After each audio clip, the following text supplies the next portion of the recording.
So what made you pick Austin? Well, how long have you been in Austin for? Been there a little over a year now. It's a good question. I picked it because I wanted, I really believe in, like, I look at like myself as like a character, right? I love like this, I used to be the biggest fucking nerd ever, played like video games 12 hours a day, right? Back before I was starting business, I was running Minecraft factions, and Minecraft is like a game that I grew up playing, and there were these, there was so many different like game modes you could play. But when I was like 12, 13 years old, when I was like depressed and really upset at school or whatever, I'd come home and I'd be running teams of like 50 to 100 people. And they were like the best teams on servers that had tens of thousands of players, right? And I'd put in, and it was literally a business. I'd create forums online to recruit and hire people. I'd promote and fire.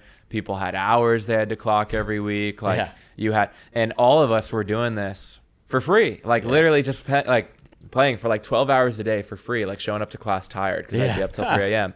And so I was like running a business with like zero like actual reward from it except for like the fun of it, you know? That's why I love entrepreneurship, and it's not about money for me. But you know, I'd started my business in college. I moved to LA after college because I thought that's where I was supposed to be, right? I'm doing social media, like clothing, whatever, like LA's the spot.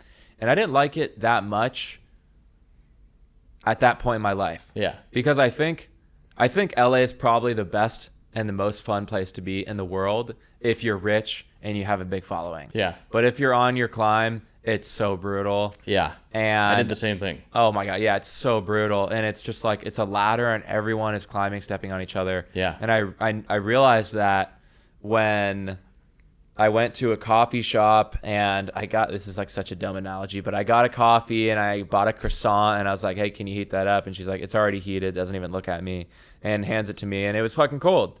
And I realized, here's the analogy. The analogy on that is like, that girl, she was like this pretty young girl, but she was kind of bratty and stuck up, does not want to be there. Right. Like that is simply a step on her journey to go do whatever else she's really thinking about while being behind the counter, which is probably being a model, an actress, or an influencer. Right. Right. Like she does not want to be at that coffee shop. Yeah. And it was depressing. And then I visited Austin and I went to a coffee shop and the dude was like, hey, how's your day going? And I was like, dude, it's pretty good. And he's like, what are you up to today?